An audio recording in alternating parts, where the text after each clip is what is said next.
السلام علیکم ورحمۃ اللہ وبرکاتہ۔ بسم اللہ الرحمن الرحیم۔ ظاہری کبیرہ گناہوں کا بیان۔ نمبر 65۔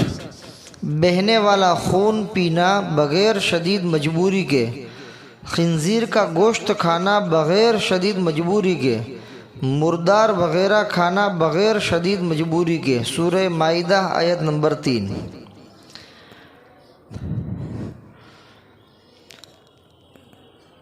جب آدمی بھوک کی وجہ سے بلبلا رہا ہو اور اس کی جان جانے کا خطرہ ہو تو ایسی بھوک کی شدید مجبوری کے اندر شریعت نے حرام چیزوں کو اس کے لیے بقدر ضرورت، بقدر سد رمق حلال کیا ہے۔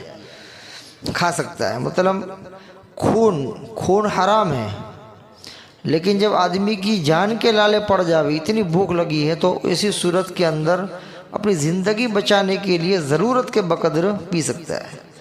اسی طرح خنزیر کا گوشت حرام ہے، مطلقاً حرام ہے، لیکن جان کے خطرے کی وجہ سے وہ اپنی جان بچانے کے لیے بقدر سد رمق وہ گوشت کھا کر اپنی زندگی بچا سکتا ہے، اجازت ہے۔ اسی طرح مرا ہوا مردار بھی حرام ہے، لیکن جب آدمی کو اتنی بھوک لگ رہی ہے کہ اس کی جان کے لالے پڑ رہے ہیں، اگر نہیں کھائے گا تو جان چلی جائے گی، ایسی شدت کی بھوک ہے اور ایسی مجبوری ہے، ایسی صورت کے اندر مرا ہوا بھی تھوڑا سا کھا کر جس سے زندگی بچ جاوے، کھانے کی اجازت ہے۔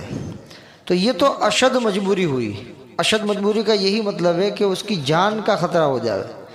ایسی صورت کے اندر یہ سب ناجائز اور حرام چیزیں اس کے لیے بقدر سد رمق اور بقدر ضرورت جس سے اس کی جان بچ جاوے، اتنا اس کے لیے کھانا جائز ہے۔ لیکن اس کے علاوہ، اس مجبوری کے علاوہ عام حالات کے اندر گرا پڑا خون پینا یا بہتا ہوا خون پینا، خنزیر سور کا گوشت کھانا، اسی طرح مرا ہوا کھانا، یہ سب سخت گناہ ہے، سخت ناجائز حرام اور گناہ ہے۔ نمبر 66۔ کسی جاندار کو آگ میں جلانا۔ زواجر صفحہ 364۔ جس کے اندر زندگی ہے، جاندار، سمجھ میں، اس کو آگ کے اندر جلانا یہ بھی بڑا گناہ ہے، اس لیے کہ آگ کی سزا اللہ کے علاوہ کسی اور کو دینے کی اجازت نہیں۔ جہنم کے اندر آگ ہے اور وہ سزا اللہ کی طرف سے طے ہوگی جس کے حق میں ہوگی، اللہ حفاظت فرمائے۔ تو بندوں کو یہ حق نہیں ہے کہ وہ آگ کی سزا دے، اس کے لیے جائز نہیں، حدیث میں منع کیا گیا ہے۔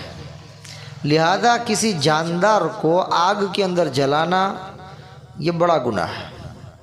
جن جانوروں کو مارنے کی اجازت ہے، جیسے سانپ، بچھو، اسی طریقے سے جو موذی جانور ہیں، تکلیف دینے والے جانور ہیں، اس کو مار سکتے ہیں، لیکن مارنے کی اجازت ہے، جلانے کی اجازت نہیں ہے۔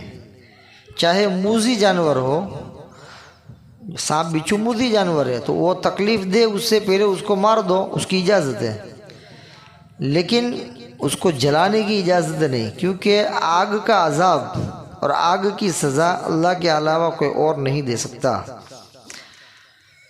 اس لیے کسی جاندار کو آگ میں نہیں جلانا چاہیے۔ بعض وہ کیا بولتے ہیں اس کو، گرگٹ کو پکڑتے ہیں اور پھر اس کو آگ میں جلا دیتے ہیں وغیرہ کرتے ہیں، تو یہ سخت گناہ ہے، ایسا نہیں کرنا چاہیے۔ اللہ کی مخلوق ہیں، اس کو مارنے کی اجازت ہے، اس لیے کہ یہ موذی جانوروں میں سے ہے اور یہ چپکلی کی قبیل سے ہے اور اس کو مارنے کی اجازت ہے حدیث میں، تو اگر اس کو مارنا چاہے تو مار سکتے ہیں، لیکن آگ کے اندر نہیں ڈالنا چاہیے۔ نمبر 67۔ نجاست کھانا، گندگی کھانا، تکلیف دہ یا نقصان دہ چیز کھانا۔ زواجر صفحہ 365۔ ناپاک چیز کو کھانا، پاخانہ کھانا، پیشاب پینا، یہ سب ناپاک چیز جتنی بھی ہیں، گوبر کھانا، یہ سخت گناہ ہے۔ گندگی کھانا، جو گندی چیزیں ہیں، گندگی ہے، کیچڑ ہیں، فلاں ہیں، اس کو کھانا، یہ بھی بڑا گناہ۔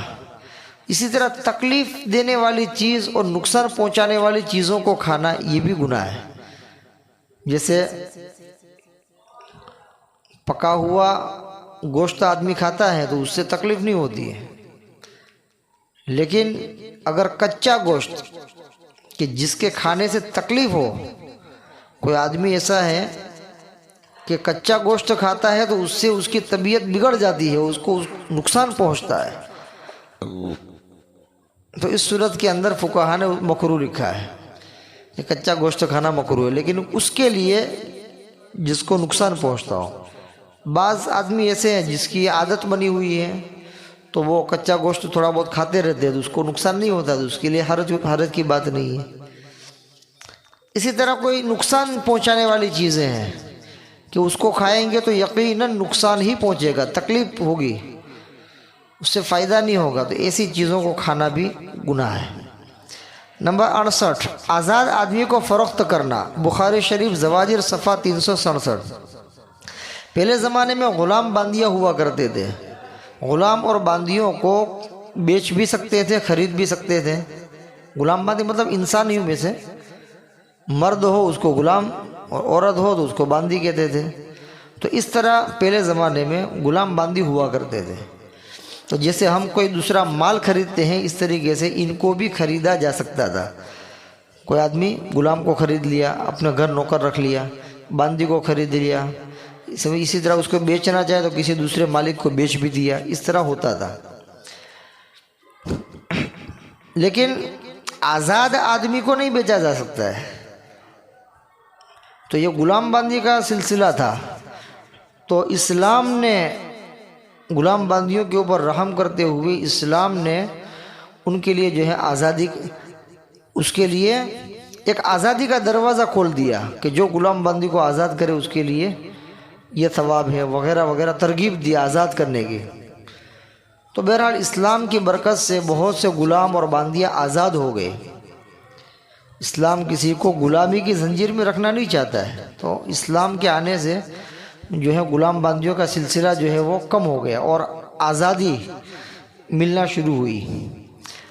تو بہرحال آزاد آدمی کہ جو کسی کا غلام نہیں ہے، کسی کی باندی نہیں ہے، اس آزاد کو بیچ دینا، کوئی آدمی کہے کہ یہ میرا غلام ہے حالانکہ آزاد ہے تو اس کو بیچ دیا، یہ سخت گناہ ہے۔